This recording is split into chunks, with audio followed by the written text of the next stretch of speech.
అప్పుడు కూడా దేవుని కనపడతాం. హల్లెలూయా. దేవుని దృష్టిలో వివాహము ఎలా ఉందంటే ఘనమైనది. ఘనమైనది. దేవుడారా, ఈ యొక్క వివాహ వ్యవస్థనే ఏర్పాటు చేసింది ఎవరు అంటే దేవుడు. ఈ రోజున ప్రపంచంలో మీరు ఎక్కడికి వెళ్ళండి, భాషలు వేరవచ్చు, కులాలు వేరవచ్చు, మతాలు వేరవచ్చు, కానీ ఒక వ్యవస్థ మాత్రం ఉంది. ఏంటో తెలుసా? వివాహము.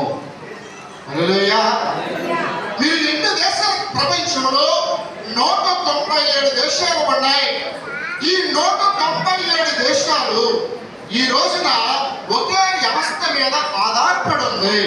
ఆ వ్యవస్థే వివాహము అనే వ్యవస్థ. ఈ రోజున వివాహం అన్నది లేకపోతే భూమి మీద మానవుడు ఎందుకు బతుకుతున్నాడో అర్థం లేదు. ఎవరి కోసం బ్రతకాలో పోయినో లేదు. దేవుడారా, దేవుడు ఆదామును సృష్టించి మన కొరకు ఎవరు చేశాడండి? భార్యను చేశాడు. నరుడు ఒంటరిగా ఉండట మంచిది కాదు. యుక్త వయసు వచ్చినప్పుడు, యవన వయసు వచ్చినప్పుడు దేవుడారా, అక్కడ దేవుడు అన్ని జతలుగా చేశాడు. ఆది యందు దేవుడు అన్ని జతలుగా చేశాడు. కానీ ఆదాము మాత్రం ఒంటరిగా ఉన్నాడు. అయితే ఇప్పుడు ఆదాముకు యవన వయసు వచ్చింది.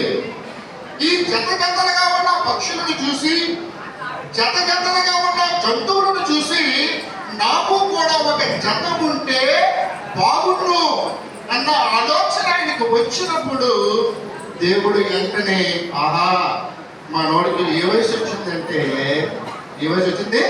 పెళ్లి వయసు వచ్చింది అని దేవుడు గుర్తించి, ఈ ఆదాము ఒంటరిగా ఉంటే మంచిది కాదు అని దేవుడు తన కొరకు తన పక్కటి ఎముకలో ఒక ఎముకను తీసి అక్కడ అవ్వమ్మను, ఒక స్త్రీని నిర్మించి దేవుడు వారికి పరిశుద్ధ వివాహము చేశాను. హల్లెలూయా. ప్రపంచం